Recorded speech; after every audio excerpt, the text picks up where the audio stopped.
¿Realmente estamos preparados para el cambio? Vivimos en un presente que se reconstruye cada segundo.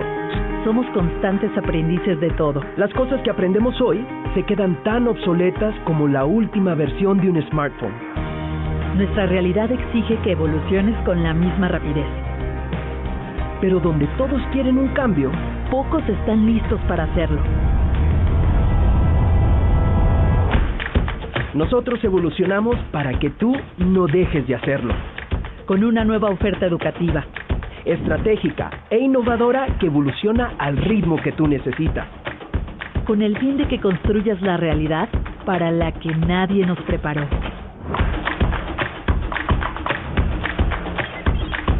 Sé lo que el mundo necesita, no lo que el mundo dicta. Nosotros te daremos las herramientas para lograrlo.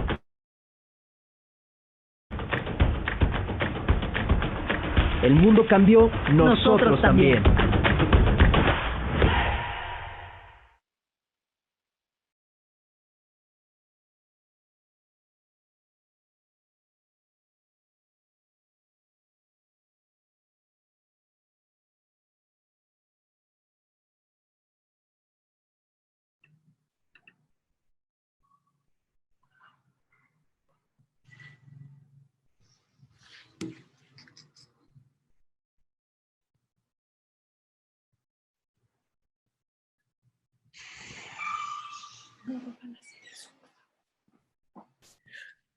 Hola, muy buenas tardes a todos. Me da mucho gusto que estén aquí en este seminario de análisis sobre la situación que vivimos, sobre el coronavirus y sobre todo queremos contrastarlo con la epidemia que tuvimos en el 2009 del H1N1, qué aprendimos y hacia dónde vamos.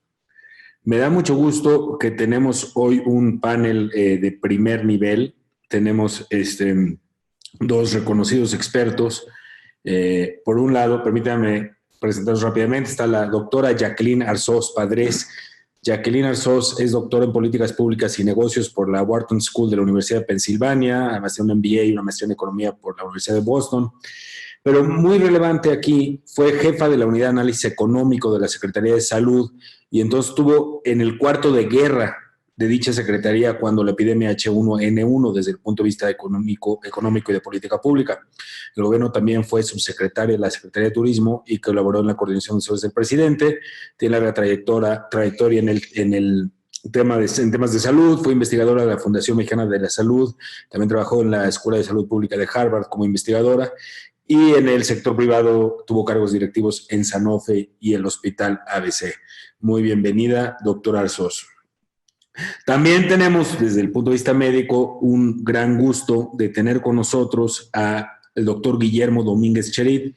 Guillermo es decano de la Escuela de Medicina y Ciencias de la Salud del Tecnológico de Monterrey para la región Ciudad de México. Él pues tiene amplia experiencia, es médico cirujano con especialidades en medicina interna, anestesiología y medicina del enfermo en estado crítico. Durante la epidemia de la influenza H1N1, trabajó activamente en la atención de pacientes críticos con dicha infección y trabajó con la Secretaría de Salud en el desarrollo de los lineamientos de este tipo de pacientes. Fue subdirector de Medicina Crítica del Instituto Nacional de Ciencias Médicas y Nutrición Salvador Subirán. Bienvenido, doctor Cherit, Domínguez Cherit, perdón. Les recuerdo nada más que no nos olviden de hacernos preguntas cuando las tengan. El hashtag que aparece en su pantalla, hashtag somos eGobiernoITP, y tagueanos en @eGobiernoITP. Entonces, si me permiten, quisiera pasar a hacerle unas preguntas. De hecho, en el fondo son las mismas preguntas para ambos ponentes.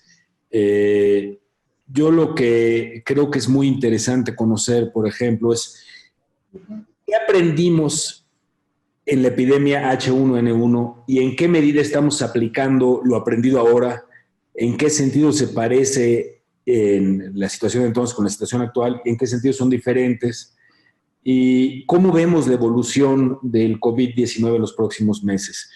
Aquí, evidentemente, pues espero que el doctor Domínguez nos hable mucho desde el punto de vista médico y la doctora Arzós desde el punto de vista de políticas públicas. A lo mejor empezamos con el doctor Domínguez con esta pregunta. Hola, buenas tardes a todos. Muchas gracias, doctor Merino. Bueno, ¿en qué se parece? Se parece, bueno, en que es un problema de salud. Es un problema de salud grande, es una pandemia que va a afectar, ha afectado a varias regiones del mundo. Quizá esa es una diferencia. Ahora nosotros nos está tocando en el penúltimo o uno de la última fase. No sabemos si somos el penúltimo o no, porque va a seguir creciendo. Y se parecen básicamente en la demanda de servicios de salud. Aunque no nos ha llegado afortunadamente en todo lo que se pronostica, bueno, en aquel entonces también teníamos una gran demanda de salud y nos ha obligado a prepararnos, a planear cómo reubicar nuestros servicios de salud, a comprar un poco más de material y a tener lineamientos de manejo, lo cual se parece mucho a aquel entonces. Entonces, quizá ese es el principal símil de aquella pandemia como esta, y que, bueno, pues quizá hay un poquito más de diferencias de lo que uno pensaría por lo que estamos viviendo y en la forma en la que estamos viviendo. Pero como es la siguiente pregunta, primero vemos a lo que se parece desde el punto de vista de economía, y después vamos a lo que no se parece o a lo que es diferente, o prefieres de una vez que lo toque. Bueno, pues podemos hacer como dices, doctor Arzós, ¿qué nos dice en relación a la epidemia H1N1? Bueno, yo considero, agregando lo que dice Guillermo, que se parece en el sentido de que es una crisis, ¿no? Una epidemia, en este caso una pandemia, pero sin embargo, en este caso hemos tenido tiempo para prepararnos. Con H1N1 o influenza porcina no hubo ese tiempo. En este momento ya tenemos más información, pero sin embargo seguimos trabajando con muchísima incertidumbre. Eso sería lo que agregaría a lo que dijo Guillermo. Muchas gracias. Guillermo, pues, ¿qué más nos dices? Ahora sí viene en lo que no se parece, ¿no? Quizá en aquel momento fuimos el primer país afectado, a diferencia de ahora, y nos tomó un poco por sorpresa en plena época de influenza, lo cual teníamos cierto preparativo, aunque pensábamos que ya iba a salir y desconocíamos a lo que nos íbamos a enfrentar, al menos en las primeras 3 semanas de la epidemia. No sabíamos exactamente de qué se trataba y bueno, en ese entonces a lo mejor tuvimos que prepararnos de una forma mucho más rápida.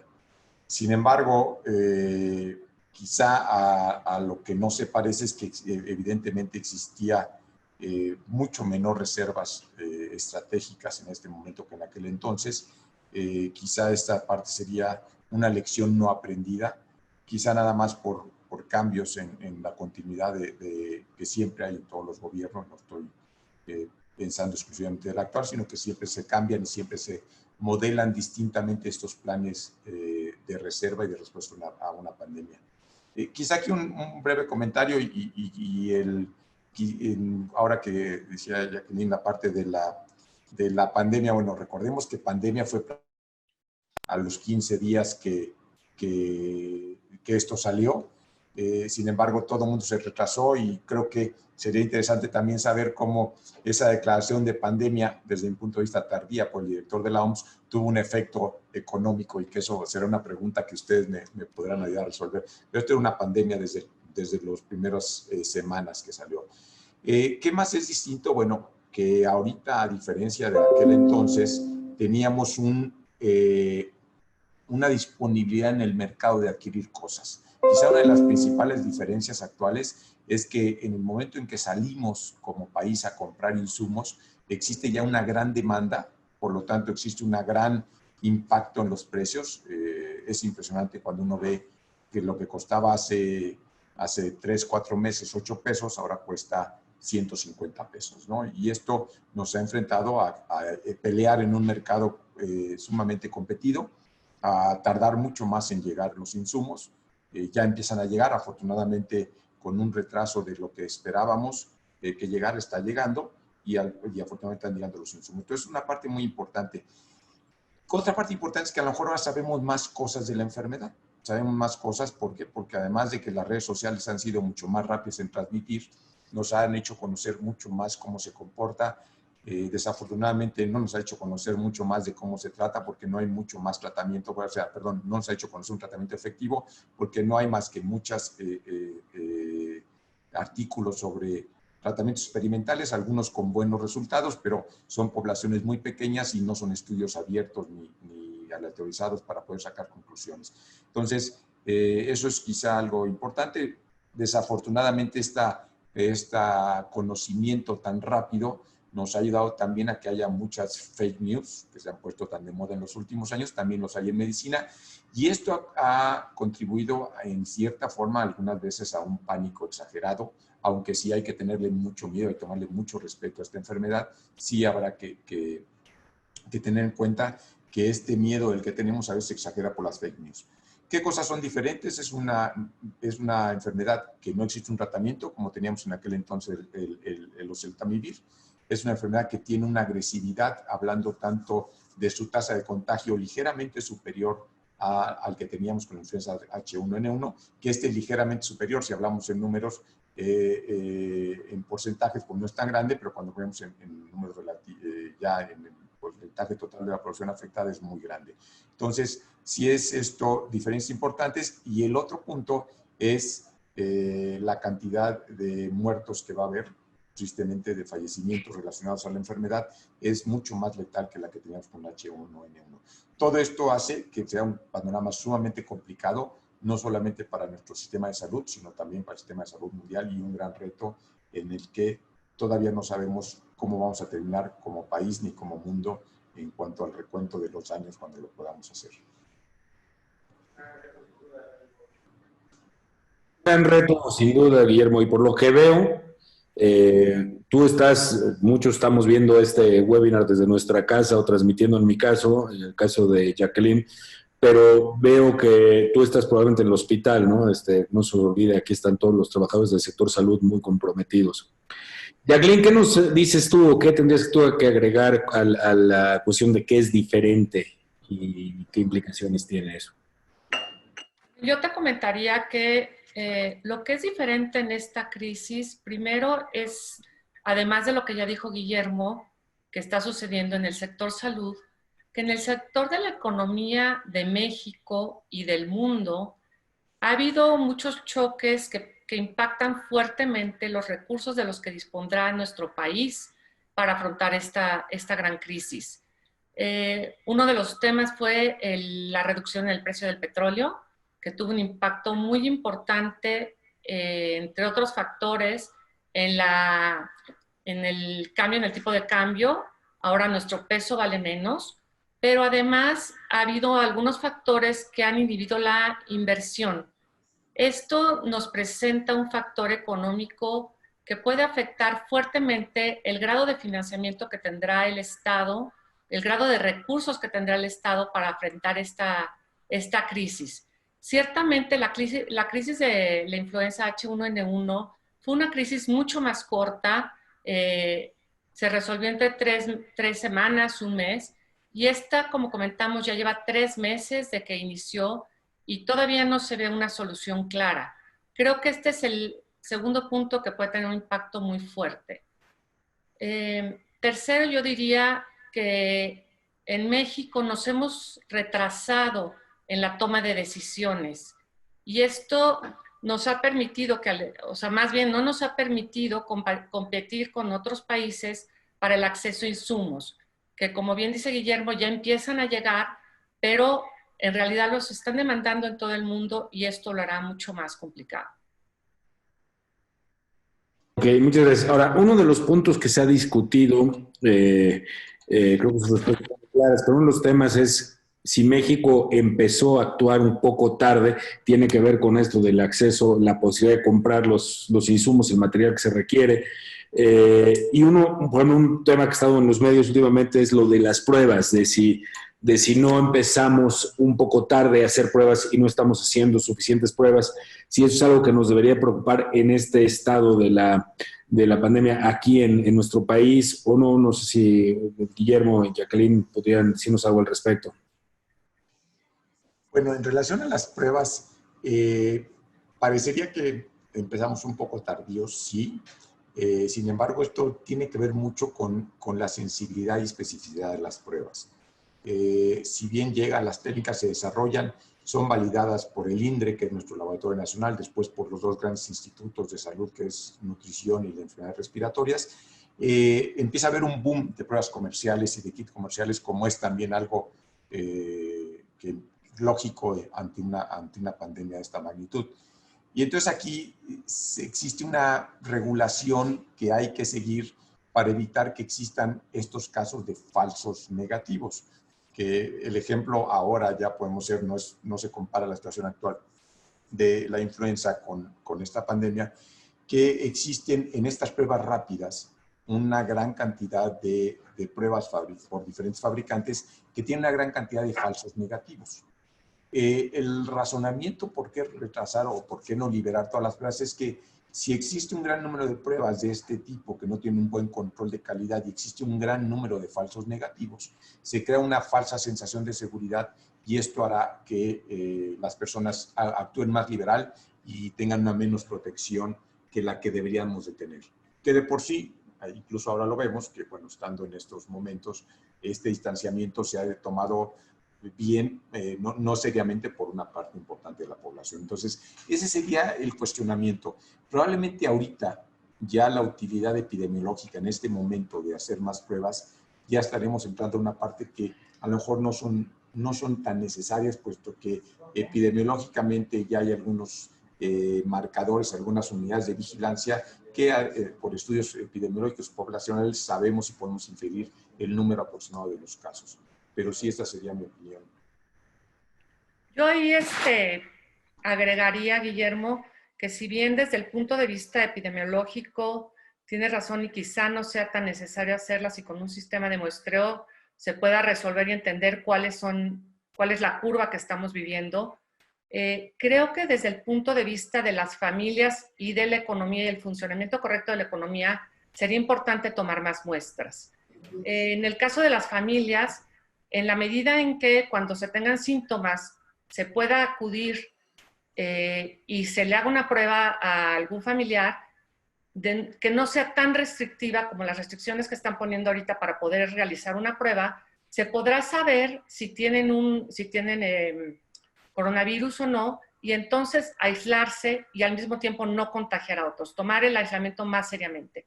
Y por otro lado, para poder tener una economía que funcione, los trabajadores de sectores estratégicos, incluyendo el sector salud, pero no solo el sector salud, requieren también tener pruebas para ver si van a trabajar o si se quedan en sus casas. O sea, creo que todavía no estamos en el momento en el que se deben de tomar pocas pruebas simplemente para modelar lo que está sucediendo. De acuerdo, esencialmente estoy de acuerdo contigo y sobre todo el punto que tú marcas de los trabajadores de la salud. Creo que ahorita es de gran importancia, sobre todo en este sector, de conocerlo, y la razón es muy sencilla, es que yo incapacite a un trabajador de la salud de que es uno de los recursos más escasos que vamos a enfrentar, pues sí es muy importante saberlo y sobre todo lo que implica en su círculo laboral. El que yo incapacitara a un médico o a una enfermera por la sospecha, bueno, pues implicaría a lo mejor a 10 más compañeros que probablemente estuvieran en contacto para evitar el contagio, también incapacitarlos.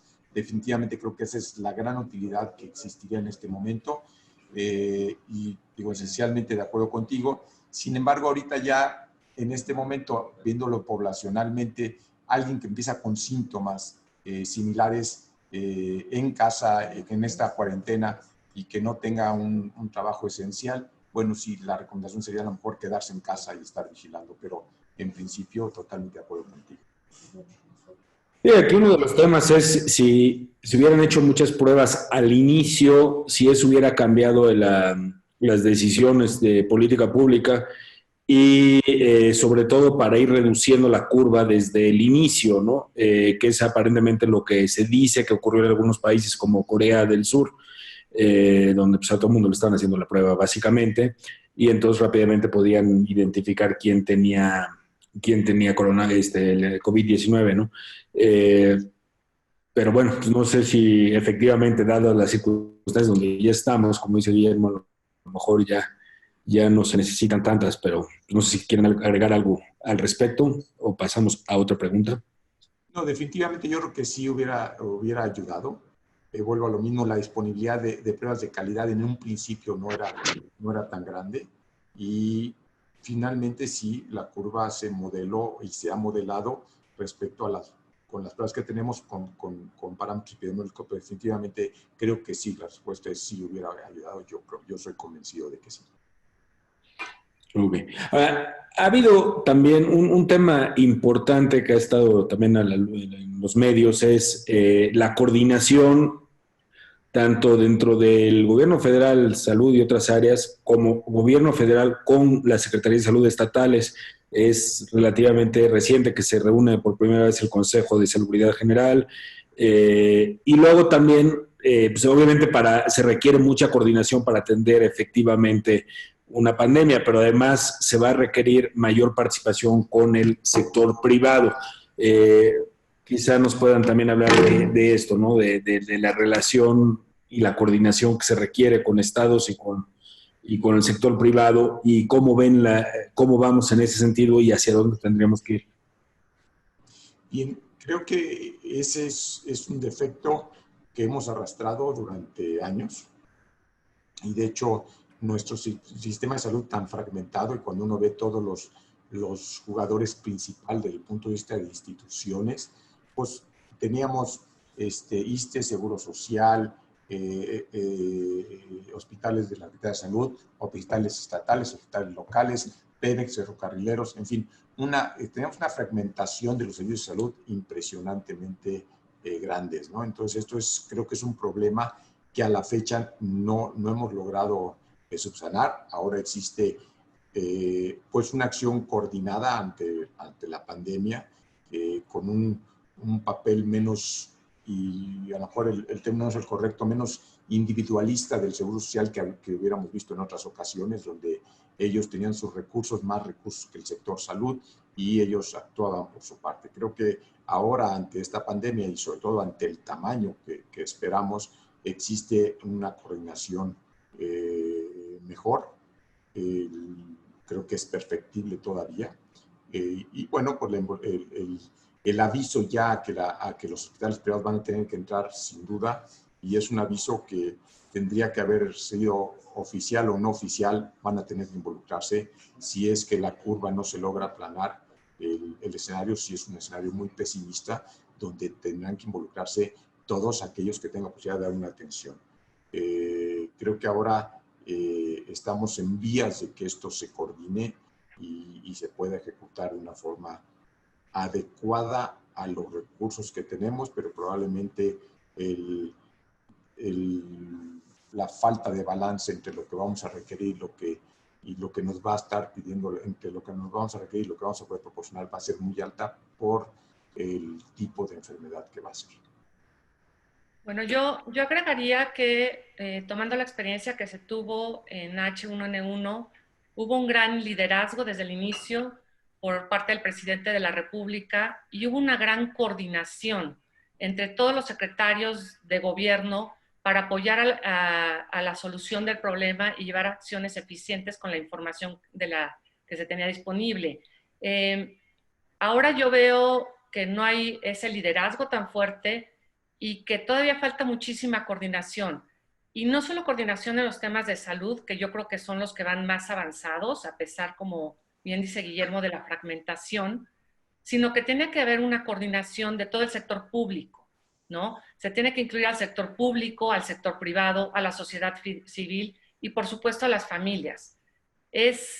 Yo lo veo como si estuviéramos trabajando, si estuviéramos en una orquesta, ¿no? Donde no tenemos al director de la orquesta, y a pesar de eso nos tenemos que seguir coordinando. Yo creo que es bien importante que cada quien le toque jugar su rol, ¿no? Saber qué rol jugar y cuándo jugarlo. Y como digo, debe ser una coordinación mucho más amplia, ¿no? Creo que hay objetivos muy importantes. Por supuesto, el primero es proteger la salud de la población. El segundo, diría yo, es tener acceso a servicios e insumos básicos y de seguridad, pero yo agregaría que hay que mantener la economía de los hogares funcionando. O sea, serían 3 objetivos que hay que cumplir y para eso se requiere de todos los sectores.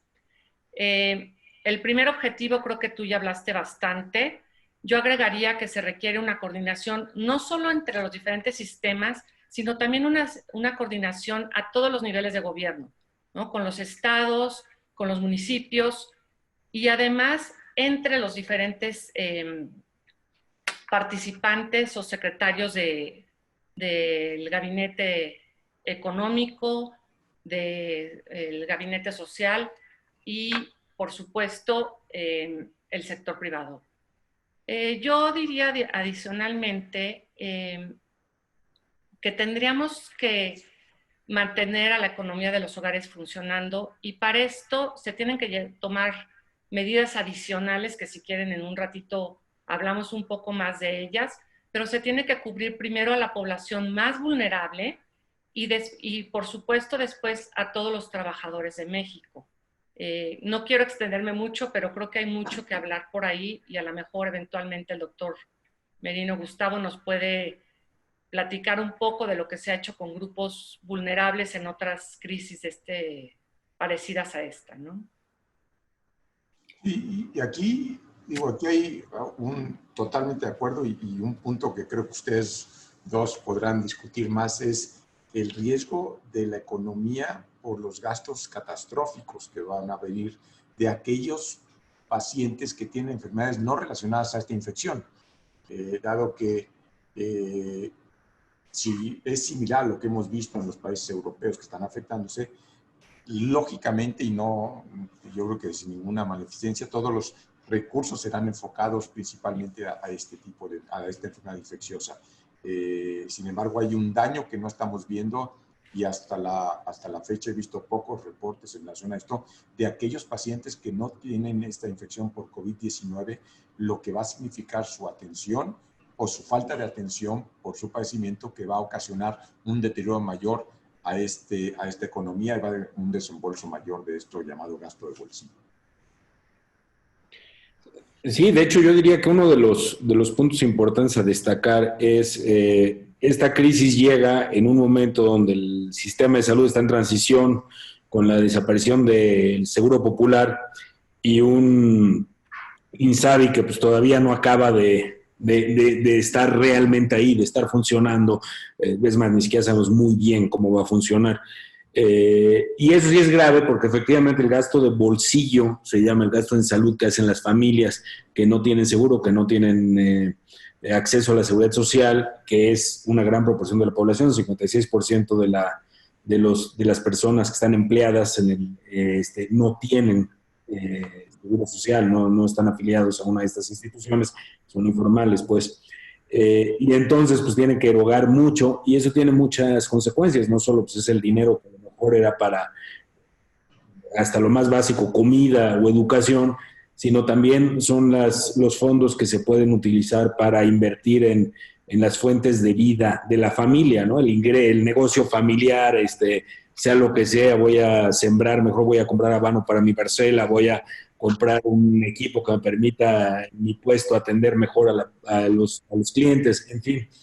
Y eso tiene un costo muy elevado, ¿no? Yo agregaría, Gustavo, que con el Seguro Popular existía el Fondo de Gastos Catastróficos. Este fondo justamente tenía recursos disponibles para atender este tipo de enfermedades de las que habla Guillermo, ¿no? Y también tenía un componente para este tipo de emergencias. Entonces, el haber desaparecido esto, pues sí crea un problema muy serio en este momento al sector salud, que requiere de todos los recursos financieros disponibles para poder funcionar bien, ¿no? Y habrá que buscar otras formas de financiamiento, pero por lo pronto se desmantelaron las formas ya existentes, como el seguro de gastos catastróficos. De hecho, yo, atendiendo lo que mencionaba Jacqueline hace unos momentos, a mí me tocó también vivir el H1N1 desde la Secretaría de Salud. Y ahí estuvimos apoyando mucho a la Secretaría de la Secretaría de Desarrollo Social, y ahí estuvimos apoyando a la Secretaría de Salud, sobre todo en organizar la información. Es un tema clave que creo que aquí ya mejoró mucho, pero al principio fue muy lento, ¿no? En una crisis como esta requiere ser transparente y oportuna todo el tiempo, y nos tardamos en tenerla. Y también a organizar, la CESOL apoyó en la organización de los esquemas de diagnóstico para ver quién realmente tenía el H1N1. Pero bueno, más allá de eso, hay otro aspecto que se parece. En esos tiempos también estábamos entrando en una crisis económica mundial. No tenía nada que ver con el H1N1, como esta crisis a la que vamos a entrar, que va a ser mucho más severa que la del 2008-2009. Pero entonces, pues, digo, aquí sí, la crisis que vamos a vivir sí tiene que ver con el coronavirus en muchos sentidos, ¿no? Por el impacto de la demanda, aunque también tenía otras causas. Y uno de los temas que ha salido la discusión pública es si hay un dilema entre la atención en salud y la atención económica. Ustedes recordarán, por ejemplo, cuando se mantuvo el Vive Latino y otros eventos en la Ciudad de México, el razonamiento fue, es que no queremos parar la economía. Yo creo que ese dilema es falso, es un falso dilema. La atención a la salud va primero, y de hecho es un juego dinámico. Si no atendemos la salud, el impacto económico posterior va a ser mucho peor a que si lo hubiéramos atendido bien desde el principio. O sea, el impacto económico va a ser malo por la crisis económica, pero si ya estamos atendiendo la salud, vamos a salir más pronto de eso. Por razones obvias, las personas van a tener no solo su salud, sino que el proceso de atención a la salud va a ser más bajo, más corto, no va a haber tanto gasto, y la demanda va a volver a crecer rápidamente. Ahí uno de los temas que hicimos en CDSOL, nos encargamos mucho para atender no tanto lo del H1N1, sino para atender la crisis, es enfocarnos a la atención de los más pobres. Y ahí hubo acciones como aprovechar la red de protección social que ya teníamos construida, que incluía, por ejemplo, el programa que primero se llamó Progresa, luego Oportunidades y luego Prospera, que era un programa muy amplio, atendía más de 24 millones de familias, 25 millones de familias, de personas, 5, 6 millones de familias, y fue un vehículo para poder entregar ingreso rápido a todas las personas. Eso fue muy bueno, y también teníamos programas como el programa Empleo Temporal, que también permitía entregar recursos muy rápido a personas que estaban perdiendo su empleo. Esta crisis económica va a ser muy fuerte, y si no estamos atendiendo también a paliar, a mitigar los impactos de la crisis, va a ser más difícil resolver los problemas de salud. Yo ahí agregaría, Gustavo, además de trabajar y atender a la población vulnerable, necesitamos apoyar a la economía formal, ¿no? Necesitamos que las personas mantengan sus empleos, pero esto no se va a lograr si no hay un apoyo económico a través del gobierno a los empleadores. Hay muchas políticas que se pueden llevar a cabo para hacer que el flujo de recursos que necesitan ahorita para poder pagar a trabajadores sin estar recibiendo necesariamente ingresos sea factible. Y el gobierno considero que debe de entrar y hacer uso de estos recursos, porque si se pierden los empleos formales, se va a perder el ingreso de los hogares, y esto agravará la crisis de una manera muy importante, la crisis económica. En el caso de los empleos formales, el 80% básicamente depende de las empresas medianas y pequeñas, que van a ser las más afectadas por esta crisis. Entonces, el gobierno debe de buscar formas de atender sus necesidades de liquidez, exigiéndoles quizá que mantengan a los empleados, pero hay varias políticas que se podrían llevar a cabo. Por ejemplo, la prórroga del pago de las cuotas obrero-patronales, o la prórroga de pago de ciertos impuestos, todo que de una manera, si es condicionado a que los trabajadores mantengan a los empleados, vas a hacer un bien no a los negocios necesariamente o adicionalmente, sino a la economía de los hogares. También el sector privado se debe de comprometer. El sector financiero debe de entrar en esto asegurando la liquidez, asegurando o más bien complementando a permitir también que los empresarios hagan una prórroga al pago de sus intereses o de formas que puedan ayudar a que tengan una mayor liquidez. Esto al final del día es un incentivo positivo para todos. En la medida en que los trabajadores tengan empleo, habrá dinero en los hogares, habrá una mayor demanda, pero al mismo tiempo habrá clientes para los bancos y habrá empresas que puedan pagar impuestos al gobierno, y de esta forma se tendrán recursos para poder seguir atendiendo esta crisis. No puedo estar más de acuerdo. Proteger el empleo es fundamental y, de hecho, a veces la confusión que es proteger a las empresas. Si es proteger a las empresas porque van a proveer el empleo. Y esto es fundamental porque si no estamos protegiendo el empleo vamos a tener más despidos, más pérdida de puestos de trabajo y más personas que pues entran a la pobreza o simplemente salgan a buscar trabajo informal, y eso también va a tener un impacto en el mercado informal, van a bajar los sueldos y además de todo lo que pierdes por estar en la informalidad, desde la seguridad social hasta los beneficios propios de mayor capacitación y demás que tendrías en un empleo formal. Si me permiten, quisiera pasar a las preguntas del público que han venido llegando. Empezaría con una pregunta dirigida a Guillermo y a Jacqueline, de Iliana Rodríguez, que dice: ¿cómo van a enfrentar hospitales públicos y privados los padecimientos actuales y esta pandemia mundial si el gasto público de este sector es menor al 3.5% del PIB, que es bajo a nivel internacional, agregaría yo? A lo mejor ya decía algo sobre esto Guillermo, pero el punto es cómo vamos a enfrentar esto. Y bueno, pues se las dejo la pregunta, ¿no? Bueno, si quieres yo entro a responder.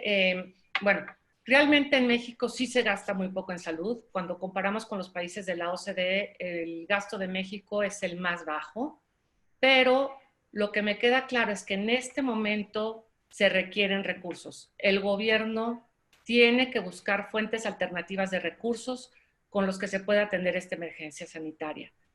El gobierno puede en este momento, sin incurrir en un mayor déficit, reubicar ciertos recursos que tenía destinados para proyectos que, si bien eran prioridades del presidente en algún momento, ahora no son una prioridad mayor que la salud, como por ejemplo el aeropuerto de Santa Lucía, la refinería de Pemex y otros proyectos, y analizar y pedirle a cada uno de sus secretarios que analice qué proyectos no se tienen que hacer en este momento y disponer de ese recurso para el uso en el sector salud.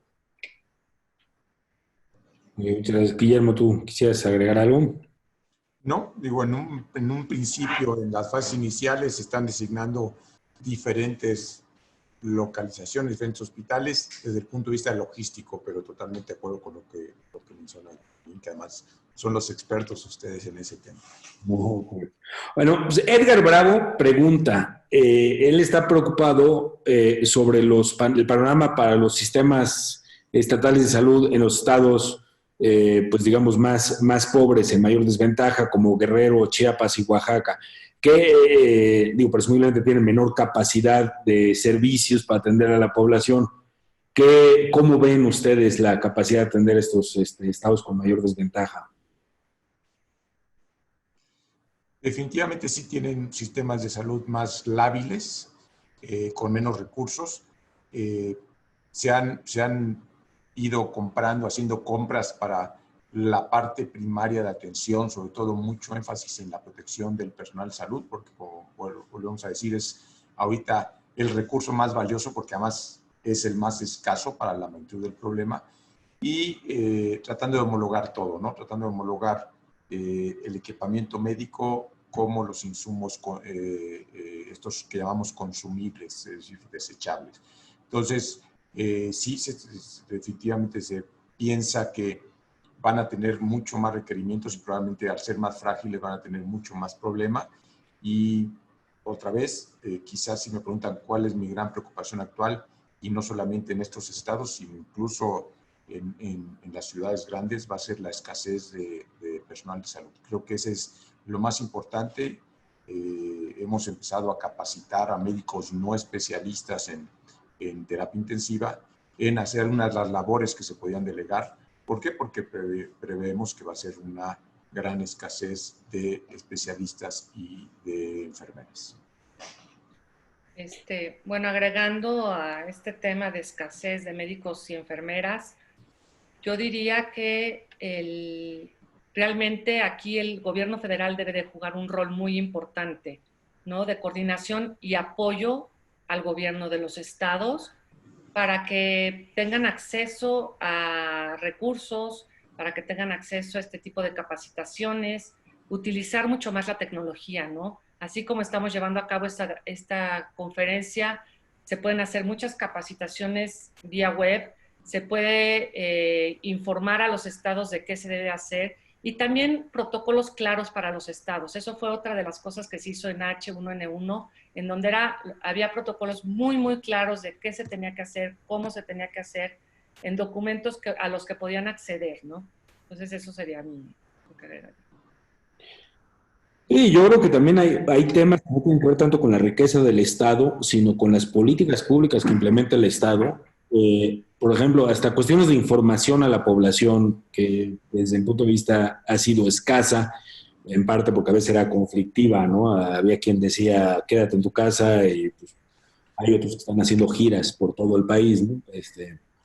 Eh, yo creo que también, si de entrada reducimos el riesgo y tomamos medidas, no solo el quédate en tu casa, sino qué va a hacer con la limpieza de los entornos públicos, con restricciones a ciertas actividades económicas, pero también sociales, eso puede ayudar un montón. Y estamos viendo que los estados efectivamente están tomando decisiones aquí y allá diferentes, pero pues insisto, esto no tiene que ver solo con el presupuesto que tienen disponible para salud, incluso con el PIB del Estado.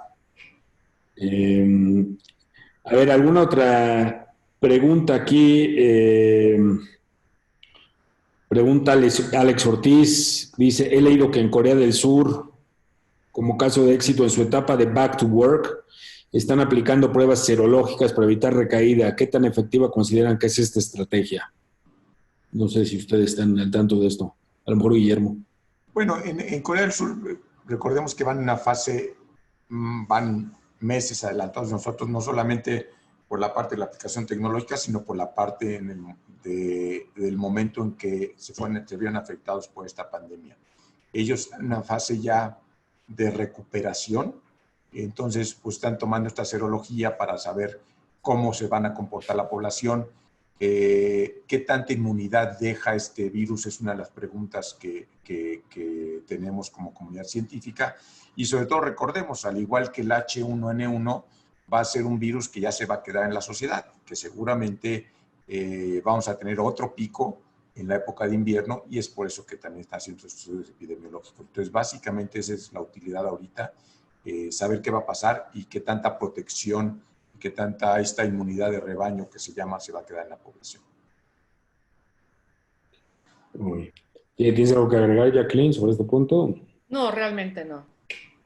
Ahora, una pregunta que he recibido varias en este sentido, recibo ella entre ellos, pero, por ejemplo, los países empiezan a tener un montón de información que todos la conocemos, pero van actuando de manera diferente, incluyendo países ricos, por ejemplo.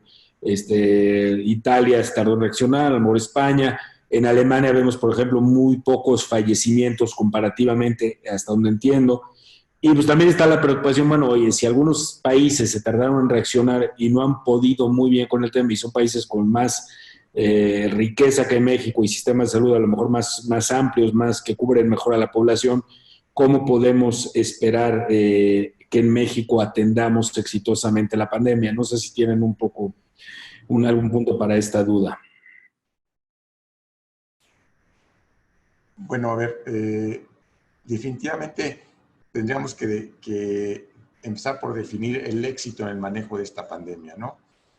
Fuera del caso de Corea, hemos visto que ha sido un desenlace malo en general, si uno lo ve por número de pacientes hospitalizados o por número de pacientes fallecidos o por número de recursos consumidos.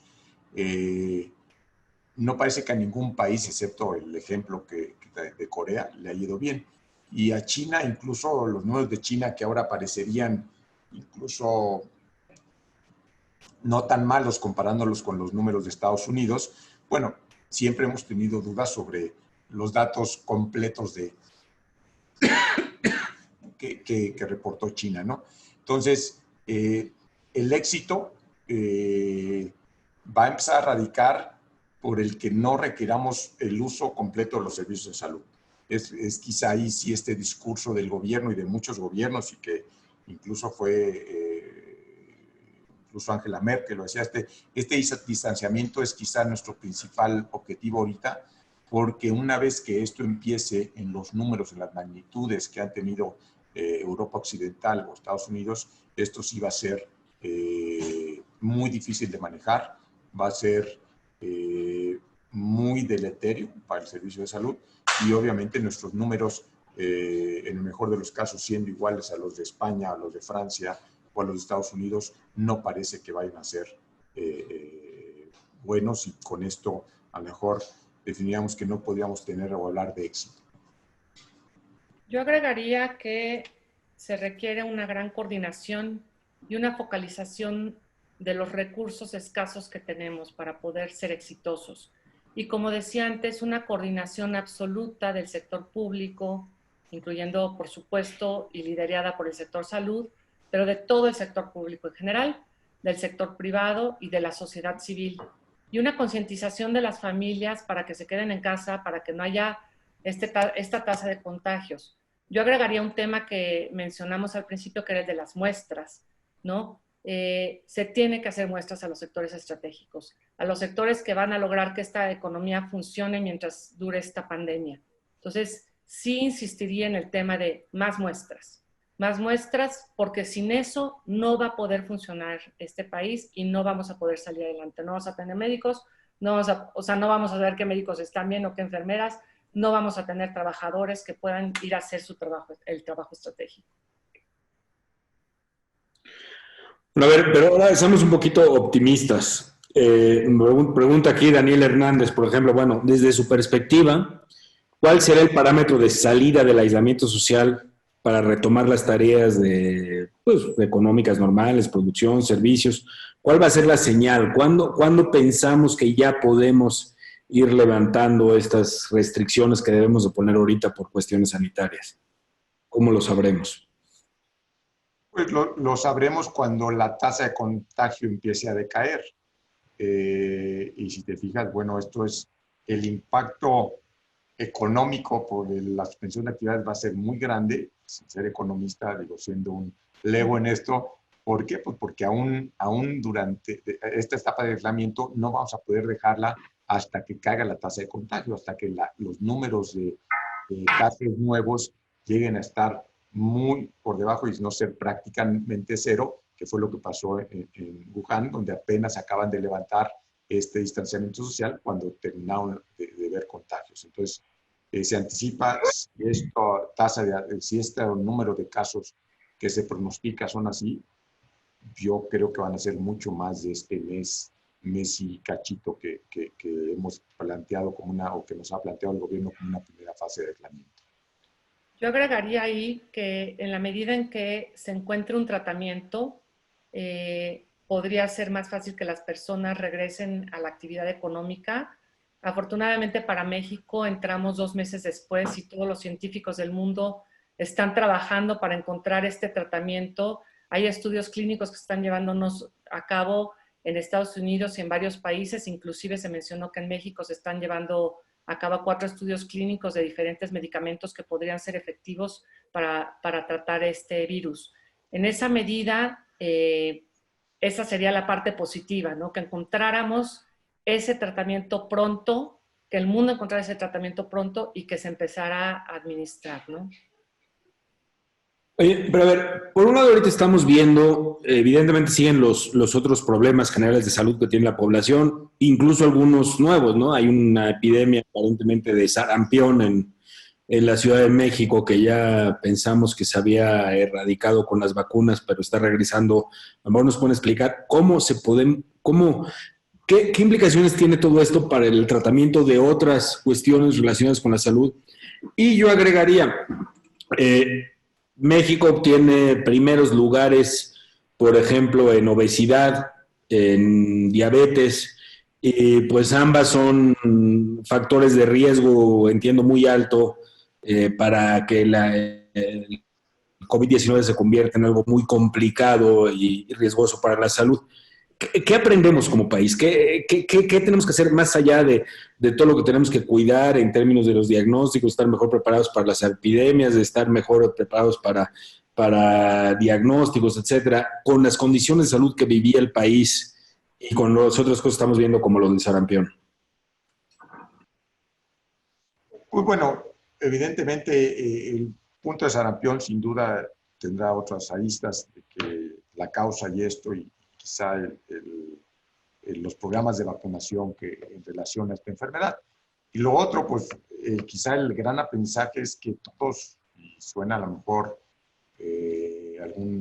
algún no, pues necesitamos tener realmente un cuidado de nosotros mismos y de nuestro entorno en una forma importante.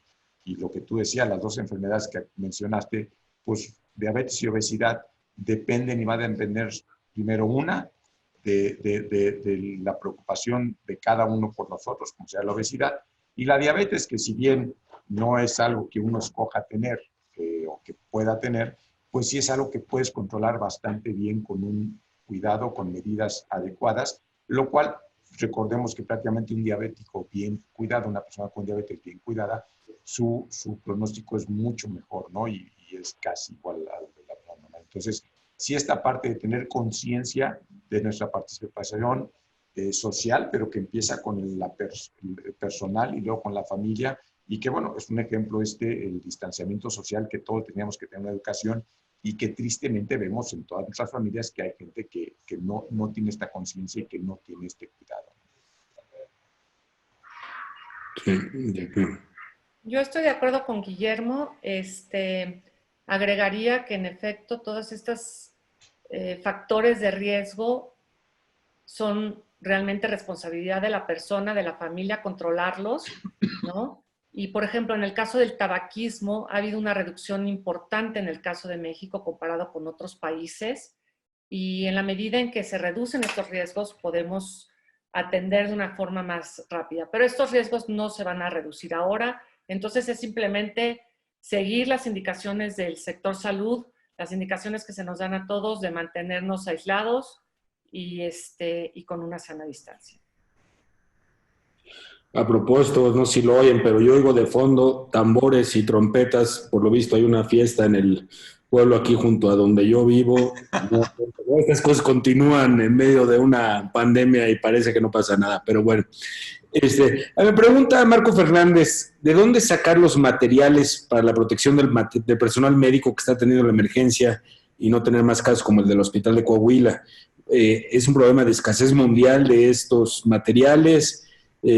Porque pues obviamente la preocupación es que si se enferma más personal médico vamos a estar en graves problemas. Ya Guillermo aludía al inicio sobre por ejemplo, la compra de equipo y demás. ¿Qué nos dicen sobre esto? Sé que es un tema médico, pero también un tema de política pública y de negocio, de búsqueda de estos materiales y equipo. Bueno, lo que pueda ver es que afortunadamente, o estas cosas que son diferentes con el H1N1, es ahora ya terminó China de salir de su epidemia, ya empieza a fabricar, ya empieza a surtirnos y ya empieza a llegar este material, ¿no? El equipo de protección ya existe en el país, ya llegó, y quizá era de las grandes pendientes que teníamos, ¿no? Es lo mismo, volvemos a lo mismo.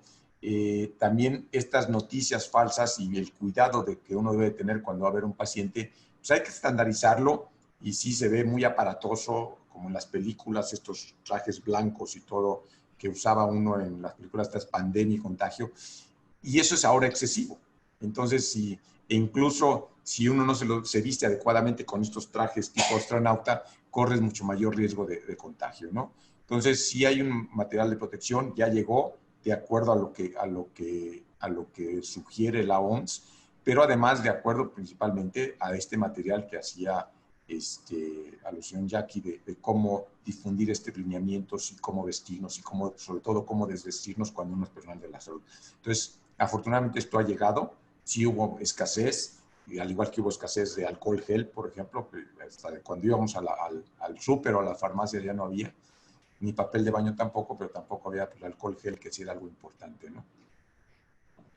Claro. Jacqueline. Pues también algunas empresas han cambiado el tipo de productos que producen, ¿no? Apoyando también esta falta de insumos.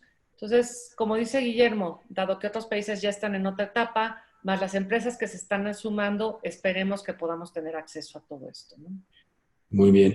Pues no sé si ya estamos casi al final, si quieran algunas últimas palabras, Guillermo, Jacqueline. Digo, destacar como siempre que ante todo este movimiento sí existe una parte de la sociedad civil que tiene un gran entusiasmo y una gran actitud. Y tomando el último punto que comentaba ya aquí, bueno, la iniciativa privada ha tomado este papel también de adoptar el problema y de hacer ofrecimientos que al menos yo los veo personalmente todo el día. A pesar de esto, sí tenemos que luchar contra la escasez de algunas cosas como los ventiladores, pero estás mucho en la iniciativa privada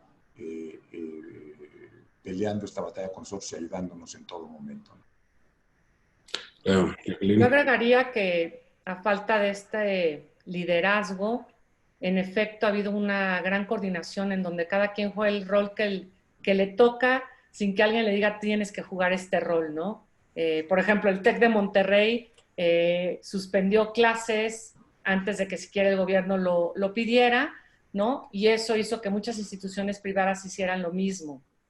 Entonces tiene que haber una participación activa de todos los sectores, sociedad civil, sector privado, investigadores, es importantísimo que los investigadores participen, una comunicación efectiva, y yo estoy segura de que, por ejemplo, para alcanzar a la población más vulnerable, pues algunos de los padrones ya no se utilizan, pero estoy segurísima de que si la Secretaría del Bienestar quisiera focalizar recursos para esta población, por ejemplo, podría pedir ayuda al Coneval o a instituciones académicas para que le ayuden a focalizar programas y para identificar a estas personas. Entonces, el gobierno debe de pedir ayuda, pero también debe de dar la ayuda a los empleadores y a las personas que están pasando esta gran crisis y, por supuesto, al sector salud. A mí me gustaría en este foro agradecerles a ustedes, a todos los que están escuchándonos, pero en particular a todos los trabajadores del sector salud, incluido Guillermo, ¿no? Que están trabajando para que todos estemos bien, que ese es el objetivo número 1 en esta crisis. Pues muchas gracias, me uno al agradecimiento de Jacqueline a todos los que están involucrados en el sector salud. Yo creo que esta discusión ha sido muy rica. Evidentemente hay muchas lecciones, mucho que aprender, mucho que discutir. Aprendimos mucho el H1N1, algunas cosas que aprendimos no las aplicamos bien, pero pues sigamos aprendiendo y vale la pena ya cuando pase todo esto sentarnos a hablar de esas lecciones. También recordemos que todos estos problemas no son solo de salud. Aquí una crisis económica que va a ser la peor que hemos tenido en el mundo desde la Gran Depresión. Y esto tiene que ver pues, cómo está estructurado el mundo, la globalización, pero también el daño ambiental que hay, el daño a la biodiversidad, va a tener un impacto también en los sistemas alimentarios. En fin, pues esto creo que va a ser pues algo que en el futuro desafortunadamente volveremos a tener este tipo de situaciones. Yo les agradezco mucho a Jacqueline Arzós, a Guillermo Domínguez por sus comentarios siempre muy interesantes, a todo el público por acompañarnos y pues les aseguramos que en el TEC de Monterrey seguiremos trabajando estos temas y espero que nos veamos pronto en otro seminario como este, con este u otros temas. Muchas gracias a todos por participar. Gracias. Gracias.